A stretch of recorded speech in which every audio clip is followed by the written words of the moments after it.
just creating with what you have.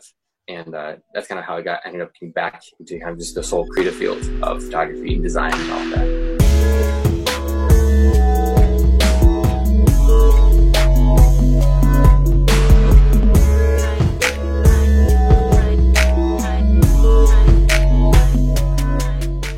So with that, what kind of got you into photography then? Or is it just something you've always done, like when you were younger?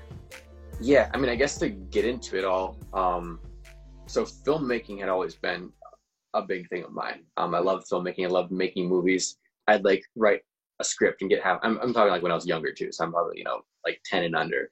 And I'd write a script for a movie and get like halfway through the script and be like, I just want to film this. So I'd go out and film it and then not have a script for the rest of the half the movie. So basically a bunch of open-ended projects. Nothing was ever finished.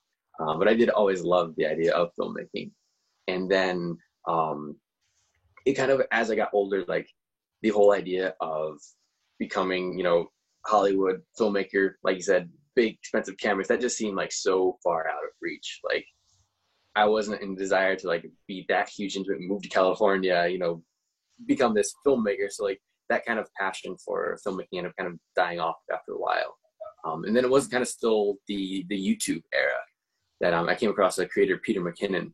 And he was the one that kind of originally like got me back into that idea of like just creating with what you have. And that's kind of how I ended up getting back into kind of just this whole creative field of photography and design and all that. Yeah, pretty cool. What is, so with the script writing you said, what would you typically write for a script? Were there like typical genres and stuff? Yeah, I always loved, obviously, like an action movie kind of style. I do parkour and free running as well. So kind of the stuntman side of it was there as well. So I'd be like half stuntman, half my own, main character and stuntman and playing basically every other part of the movie. So yeah, it was basically just kind of messing around when I was younger, but it's fueled where I am today. So good stuff.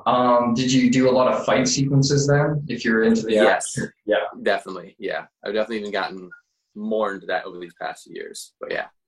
How about post-production when you were doing your filming? Did you ever do like superhero films or whatnot, and then do a bunch of special effects?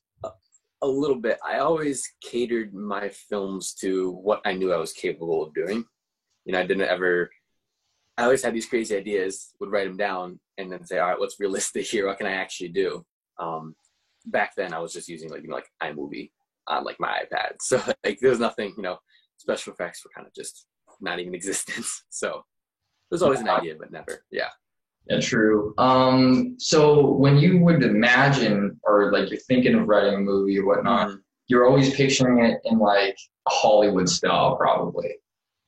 Like what it would go down. Yeah.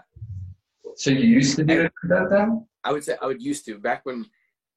I think filmmaking, I love the YouTube community, especially. And I think that's really a very powerful thing for creators, especially because now it's not like, back then being able to, have a movie, you had to get it in a theater or, to get it produced, you have some other company, take it from you. But now, you can from anywhere upload YouTube, right, right from your phone and make a video. So I think that's kind of cool. And I think about filmmaking in a different way as well then, just because it's not this huge Hollywood production anymore. You can do it with what you have. You can film on your phone if you need to.